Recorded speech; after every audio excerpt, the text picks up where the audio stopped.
Selamat berjumpa bersama dengan saya, Isidoro Sadar dari SMP Pandu. Anak-anak, hari ini kita akan kembali mempelajari materi PKN tentang perjuangan mempertahankan Negara Kesatuan Republik Indonesia. Adapun tujuan kita mempelajari materi ini diharapkan pertama-tama siswa dapat mengidentifikasi bentuk-bentuk perjuangan fisik mempertahankan kemerdekaan dan Negara Kesatuan Republik Indonesia. Yang kedua, siswa dapat mengidentifikasi bentuk-bentuk perjuangan diplomasi mempertahankan Negara Kesatuan Republik Indonesia. Yang ketiga, siswa mampu mengidentifikasi bentuk-bentuk ancaman terhadap Negara Kesatuan Republik Indonesia. Adapun nilai karakter yang diharapkan dapat kalian miliki, pertama adalah rasa cinta terhadap tanah air dan bangsa. Yang kedua, menghormati jasa para pejuang bangsa dalam mempertahankan kemerdekaan. Yang ketiga, bertanggung jawab terhadap keberlangsungan kehidupan berbangsa dan bernegara. Nah, materi kita untuk dipelajari hari ini, pertama mengenai bentuk perjuangan fisik. Nah, bentuk perjuangan fisik yang dilaksanakan oleh para pejuang bangsa kita, pertama-tama adalah insiden bendera di Surabaya. Yang kedua, pertempuran Surabaya tanggal 10 November tahun 1945. Yang ketiga, pertempuran di Ambarawa. Keempat, pertempuran 5 hari di Semarang. Kemudian, agresi militer Belanda. Pertempuran Medan Area, Bandung Lautan Api, dan pertempuran Margarana di Bali. Insiden bendera di Surabaya terjadi pada tanggal 19 September tahun 45, di mana beberapa orang Belanda mengibarkan bendera Belanda, yaitu berwarna merah, putih, dan biru, pada tiang di atas Hotel Yamato atau Hotel Tunjungan Surabaya. Kemudian berikutnya adalah pertempuran 5 hari di Semarang, yang terjadi pada tanggal 15 sampai dengan 20 Oktober tahun 1945. Dan peristiwa ini diabadikan oleh rakyat Indonesia dengan dibangunnya sebuah monumen yang diberi nama Tugu Muda di Semarang. 3 adalah pertempuran Surabaya yang terjadi pada tanggal 10 November tahun 1945.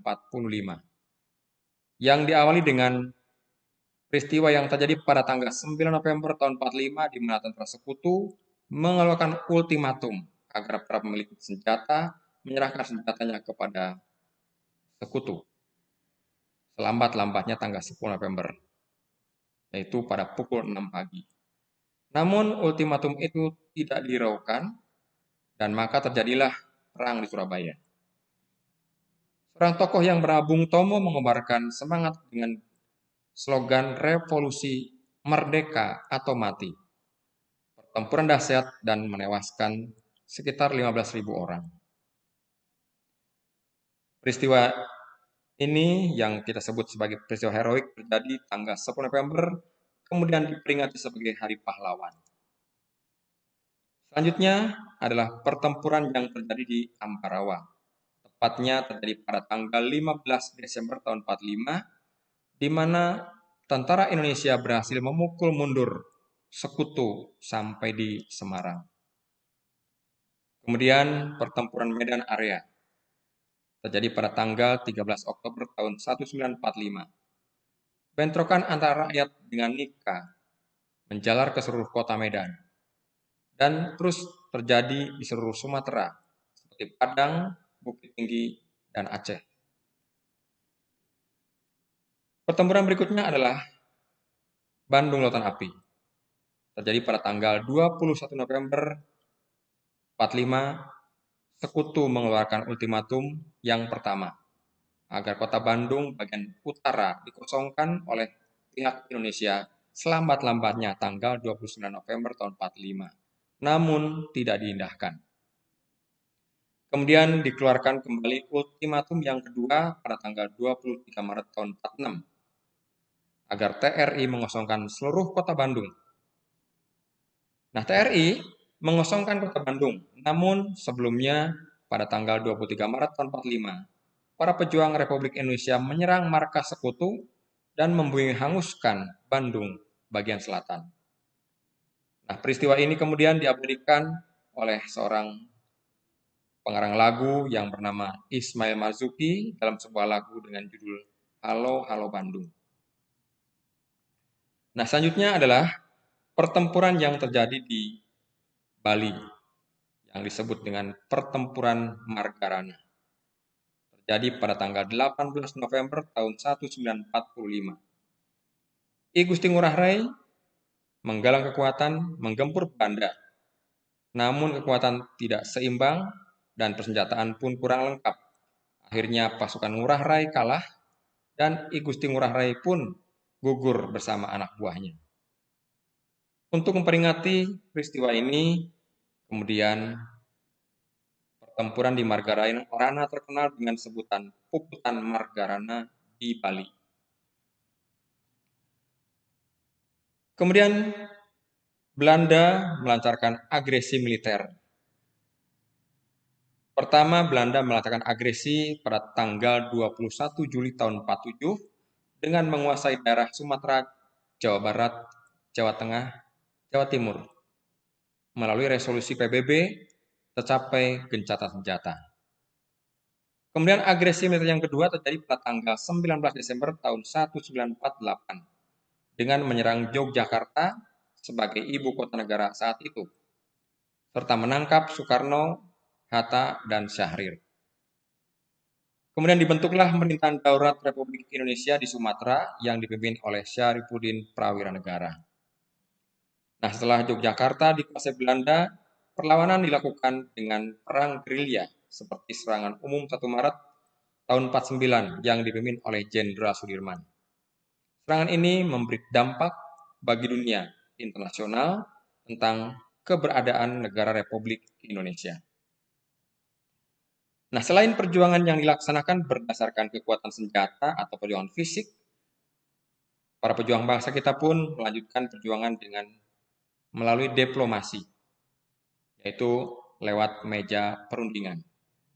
Nah, perjuangan ini dilakukan pertama-tama dengan adanya perundingan di Linggarjati, kemudian perjanjian Renville, perundingan Rumproyen, dan berakhir dengan adanya konferensi meja bundar atau disingkat KMB.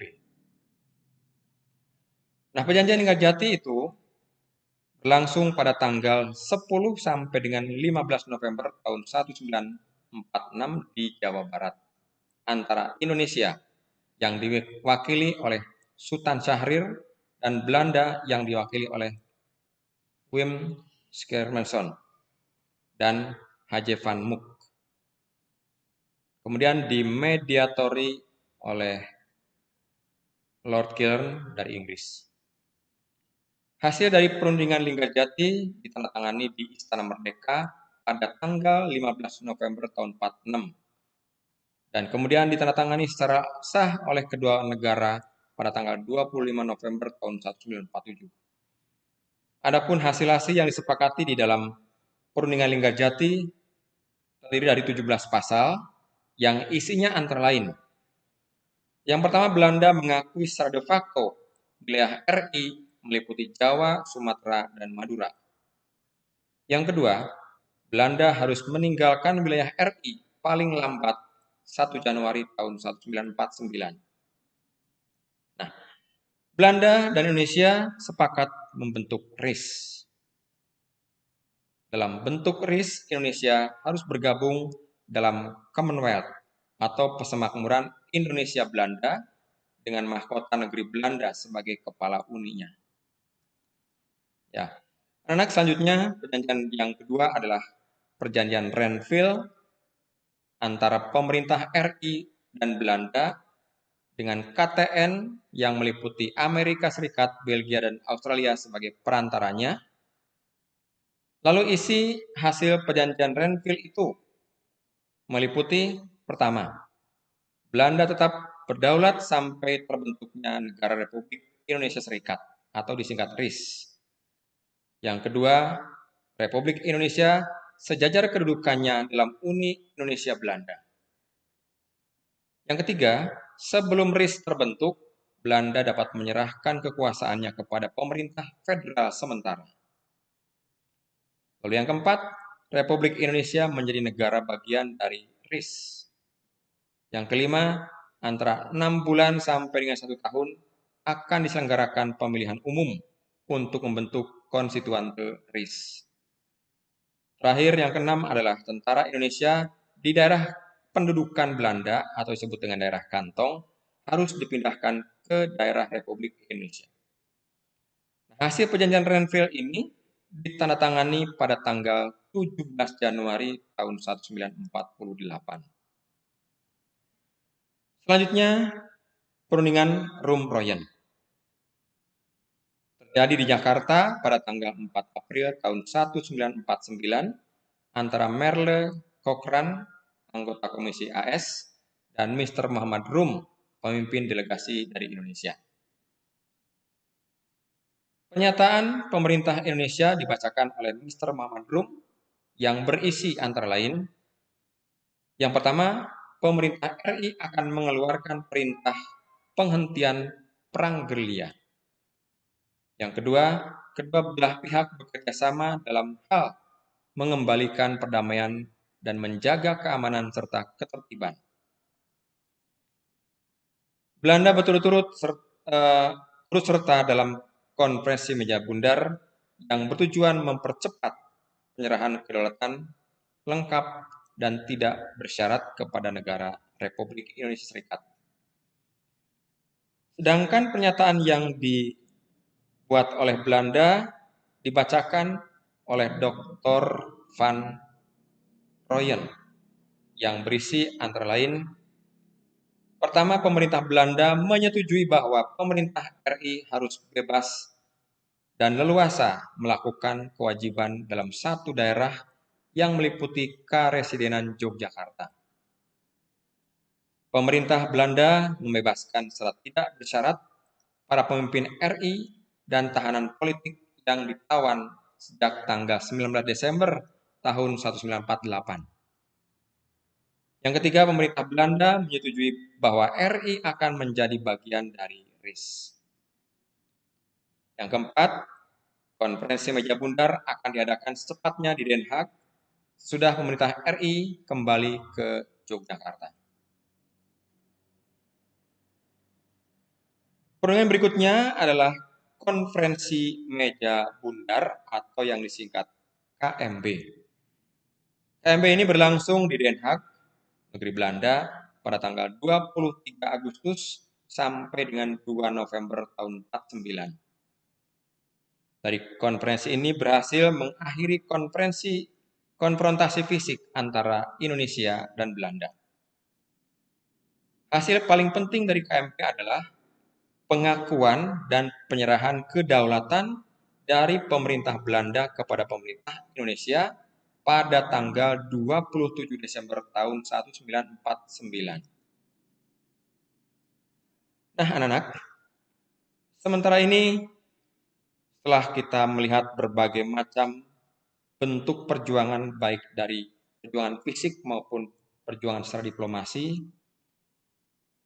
kita melihat bahwa sampai saat ini ternyata berbagai macam ancaman itu masih terjadi di negara Indonesia.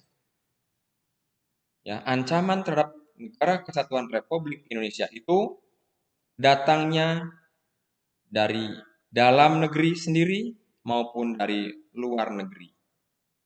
Ada banyak ancaman-ancaman yang datang dari dalam negeri kita sendiri, seperti misalnya adanya disintegrasi bangsa.